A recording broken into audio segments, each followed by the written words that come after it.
രേണുസുതി തലവേദന അഭിനയിച്ച് കിടന്നുറങ്ങി എന്നുള്ളൊരു ആരോപണം അഭിലാഷും അക്ബറും അപ്പാനി ശരതും ഒക്കെ കൂടി എടുത്തിട്ട് വൻ ബഹളം വഴക്ക്. പിന്നെ ഇതിന് പിന്നാലെയുള്ള ഷാനവാസിന്റെ തലവേദനയും അനീഷുമായിട്ടുള്ള വഴക്കും. ലൈവിൽ ഇതായിരുന്നു ഇപ്പോ നടന്നുകൊണ്ടിരുന്നത് ഇത്രയും സമയം. രേണുവിന്റെ പക്ഷം ചേർന്നുള്ള അനീഷിന്റെ ഗെയിം കാണാൻ നല്ല ബോറായിരുന്നു എന്ന് തന്നെ വേണമെങ്കിൽ പറയാം. ഒന്നാമത്തെ കാര്യം, ഇതിപ്പോ ആദ്യത്തെ ദിവസമാണ്. ആദ്യത്തെ ദിവസം തന്നെ ഇങ്ങനെ ഒരാളുടെ പക്ഷം ചേർന്ന് രേണുവിന് തലവേദനയാണല്ലോ എന്നൊക്കെ പറഞ്ഞ് അങ്ങനെ ഇത് ചെയ്യേണ്ട കാര്യമൊന്നും എനിക്ക് ഫീൽ ചെയ്യുന്നില്ല.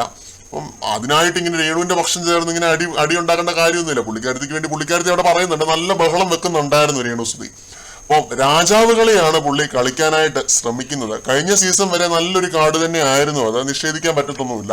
പക്ഷെ ഇനി ഇത് വില പോകുമോ എന്നുള്ളത് കണ്ടറിയേണ്ട കാര്യം തന്നെയാണ്.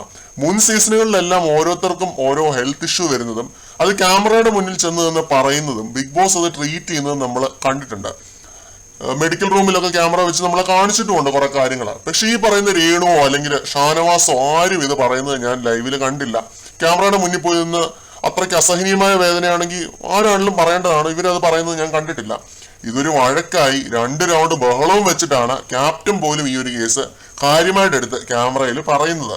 അപ്പോഴും രേണുവിന്റെ കേസ് മാത്രം എടുത്തു കാണിച്ച അനീഷ് ഷാനവാസിന്റെ കാര്യം പറഞ്ഞില്ല.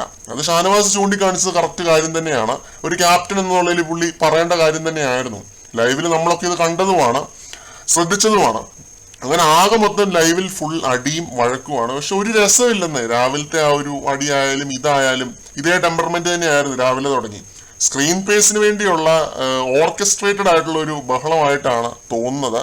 ആരോ ഒരാൾ ലൈവിൽ പറയുന്നത് കേട്ടു, 2 പേർക്ക് തലവേദന ഉണ്ടായിരുന്നുള്ളൂ. ആ തലവേദനയെ ചുറ്റിപ്പറ്റിയുള്ള ഒരാവശ്യമില്ലാത്ത വഴക്ക് കണ്ട് കാണുന്നവർക്കും അവിടെ ഉള്ളവർക്കും എല്ലാവർക്കും തലവേദന എടുത്തുകൊണ്ടിരിക്കുകയാണ്. എന്തായാലും കോമഡർ അനീഷിന്റെ രാജാവ് ട്രാക്ക് എനിക്ക് അത്ര ഇൻട്രസ്റ്റിംഗ് ആയിട്ട് തോന്നുന്നില്ല എന്നുള്ളത് ഞാൻ പച്ചയ്ക്ക് തന്നെ എടുത്ത് പറയുകയാണ്. പല സീസണിൽ പലരും ചെയ്ത് പഴകിയിട്ടുള്ള മറ്റേ പോക്കറ്റിൽ കൈയിട്ടുള്ള സ്ലോ മോഷൻ വോക്ക് ഒക്കെയാണ് പുള്ളി പയറ്റിക്കൊണ്ടിരിക്കുന്നത്.